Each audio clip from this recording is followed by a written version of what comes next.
Well, hello, guys, and welcome to part two here of World War II. We're on chapter 17 now. And these are some people that were more involved from the United States and some events and programs that helped us win the war.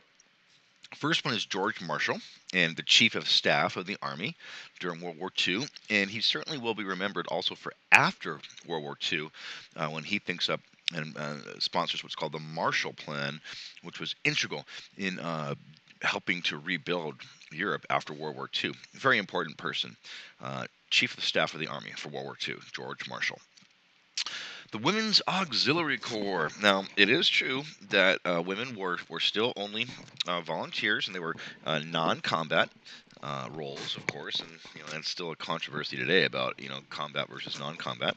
But as you can see in the poster here, it says join the WAC now. I don't know, WAC might be not the best acronym in the world, but it really is something where women could help in all sorts of positions, everything really other than combat. Philip Randolph, very important African American civil rights and labor leader, and he is most noted for World War II, at least, for helping keep, a racial peace. There were some threats of protests and walkouts, and some deals were made, and A. Philip Randolph was able to convince his followers that, hey, let's just work through this, especially during World War II. But even later on, he was far more notable, probably, for his work in the civil rights movements after World War II was over. The Manhattan Project.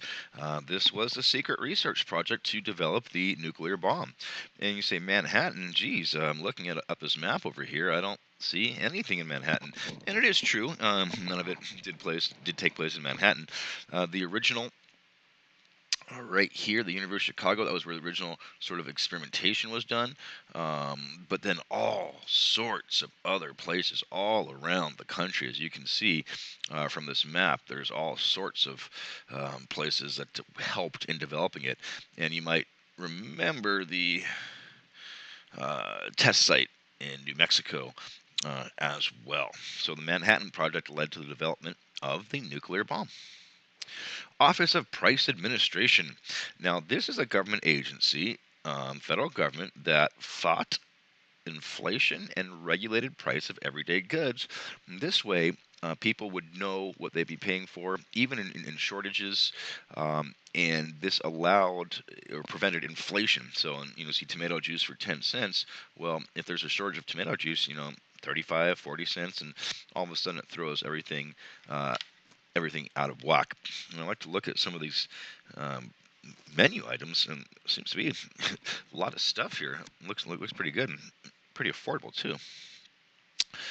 War Production Board, government agency. It's decided which companies would make war materials and how to distribute raw materials. So, which companies are going to get these materials, and obviously the companies are going to be the ones that are making goods and weapons and things like uniforms and other things for the Allies, of course, and for the American troops. And as you can see here, emphasizing production is a big thing. Let's keep on producing, and even be more efficient with what we do have. And as you can see here, it says a gas mask requires 1.11 pounds of rubber. Heavy bomber requires 1,825 pounds of rubber, and so on and so forth. So, like, in this case, save scrap rubber. There's save paper, save oil, save all sorts of stuff, and let's make sure we use those things to help produce weapons that will win the war. Rationing. This was very, very important. And this meant that you were limited to a certain amount of food. Now, each food was assigned a certain value of points, and you can see like points down here. 4 ounces of bacon and ham, 12 ounces of sweets every week, and that 16 points per month. Everything was assigned a certain amount of points, and each family, based on its size, got a certain amount of points in their rationing book, and then they could spend whatever they had in the rationing book. They could buy whatever they saw fit, but they were limited to that. And the idea, as you can see over here, is without rationing, one person gets everything, and they'll go and they'll buy up. Oh, I'm sorry, I'm all out, ma'am. But with the rationing, say no, you limit what you can buy. And again, it's to assure adequate supplies not only for the military, but also for people at home, so people don't come and buy everything all at once and hoard sorts of things like that. All right, thank you so much.